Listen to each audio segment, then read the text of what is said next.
Here at 360 Player, we're super excited because we finally released our highly anticipated exercise drawing tool. So now you can not only create your training sessions and drills inside of 360 Player, but you can also illustrate and create the drawings of your drills very, very easily. So in order to celebrate this properly, we've created 5 passing drills with our drawing tool. And these aren't just any passing drills. These are some competitive and exciting passing drills that your team is absolutely gonna love. If you want to try out the 360 Player all-in-one sports platform for yourself or for your team, be sure to go to our website and press Get a Demo, and that will link you up with one of our sales representatives to show you everything that our software can do. Now let's jump into these passing drills. This first passing drill is great for developing both the short possession passing game and finding those killer through passes. And this is a combination of a rondo drill and a through pass to attacking in a 2 versus 1 situation. So to set this drill up, create a large rectangular grid, and on one end you have a designated area for a rondo to take place, like a 4 versus 2,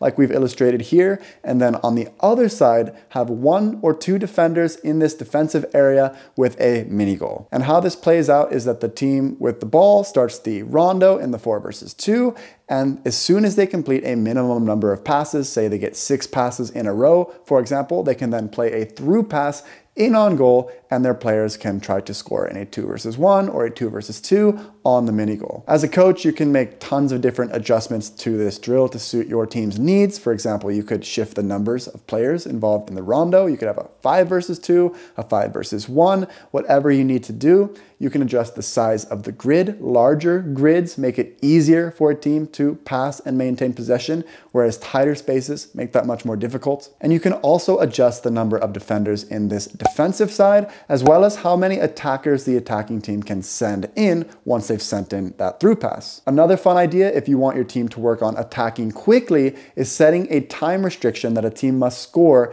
within a certain period of time after they make that through pass. For example, if a team only has 5 or 6 seconds to score, they're going to be much more focused at driving the ball forward and getting an opportunity. This next drill is a classic keep away drill. And here we've got 2 teams of 4 and 3 all-time offense or neutral players, so that whatever team has the ball basically has a 7 versus 4. Again, you can adjust the number of players and neutral players to shift the difficulty for your team. And again, in this variation, a team needs to complete a minimum number of passes, and this helps them establish control and possession of the ball. And once they've done this, in order to earn a point, they must play a pass to a neutral player in one of these corner areas. The reason why I like this drill is because it not only helps players keep possession in this basic keep away format in the beginning, but it also creates an objective that they need to pass to certain areas of the field to certain players in order to achieve the goal. And I also love the fact that you have 2 teams competing against each other, trying to establish dominance in this drill. This drill is very simple. It's basically just a 4 versus 4 with a mini goal on either side. Or you could do 2 mini goals on either side. That's totally up to you how you want to set it up. The key to this drill is that you have a zone in the middle of the field that players cannot take more than 1 touch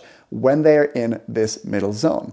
So one thing that this middle zone does is it encourages players to play through passes through this middle zone, because players cannot just dribble the ball right up the field. This is a great drill to help players work on timing their runs and finding good through passing angles to break through that defensive line and create goal scoring opportunities. Here's another keep away drill that's extremely easy to set up, and I like to do it with 2 teams of 6 in a large area. And basically, you start off with a 6 versus 1 rondo and you start a timer.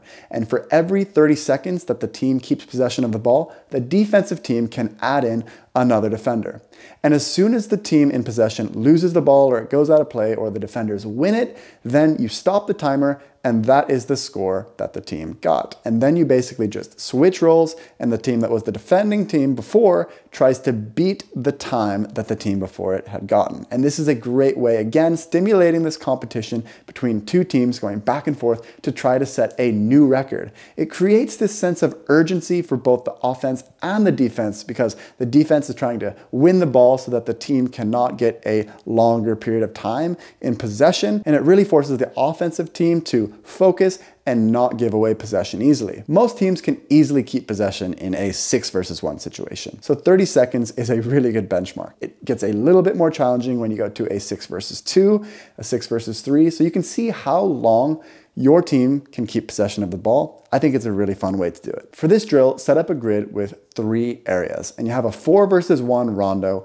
on each side of the drill with 2 defenders in the middle. Once a team connects a certain number of passes on the outside, they can send one of their players from their own side through to the other side, and then they have to play a line-breaking pass through the middle to their player that made the run onto the opposite side in order to earn a point. Because there's 2 defenders in the middle, a team needs to be smart about which player they send in to the other side.